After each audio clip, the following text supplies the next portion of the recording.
Hi everyone! In this video I will show you how to get a Mitsubishi 3000GT key replacement in case you lost all your keys or just want to have a spare set. In addition, I will go over key replacement cost, types of keys, coding information, and some great tips to save you a lot of time and money. Before we start, we would really appreciate if you can like this video, and of course if you need any help you can contact us 24/7 and we will connect you with a locksmith near you. So, Mitsubishi 3000GT has one type of key, which is a non-transponder key. Just a simple metal key without any security features.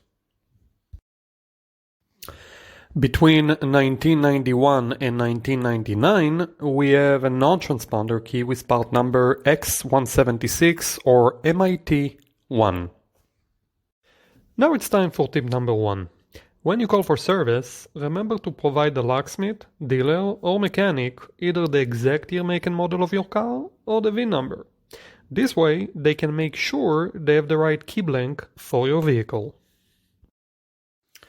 For example, 1999 Mitsubishi 300GT non-transponder key. Now let's go over Mitsubishi 3000GT key replacement cost. You have three options to get a key replacement, and the price varies depending on where you get the new key. First, get a key online and then have a locksmith or dealer cut it for you. Second, call an automotive locksmith who can come and make you a key or change the ignition on site.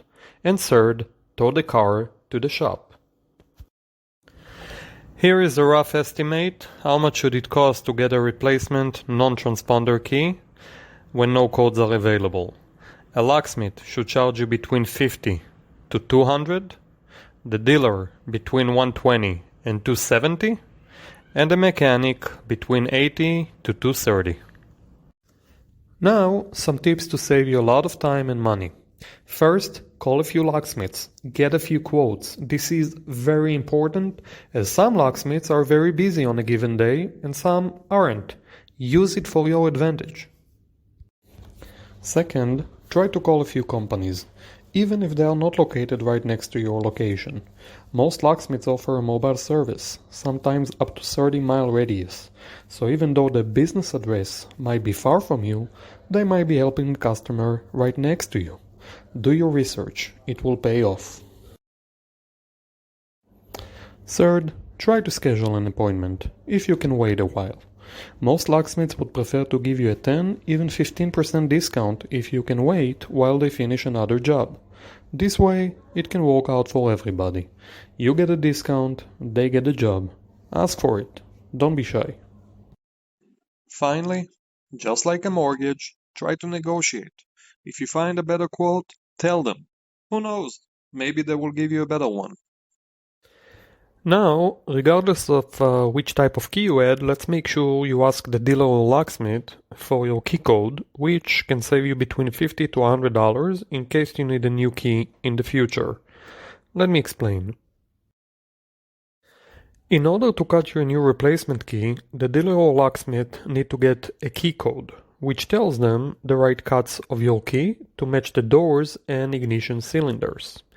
This key code, of course, is unique to each car, and the dealer or locksmith have to pay about $50 to $100 to obtain it from the database.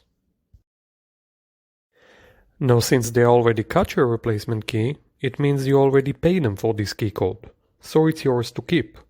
Problem is, most people aren't aware of that. Bottom line, in case you lose your key again in the future, you can save money by providing the locksmith or dealer your key code. They should give you a discount on the total price, and the process should be much faster. The key code is usually a combination of letters and numbers. For more great tips, you can visit our blog post about car key replacement cost. That's it.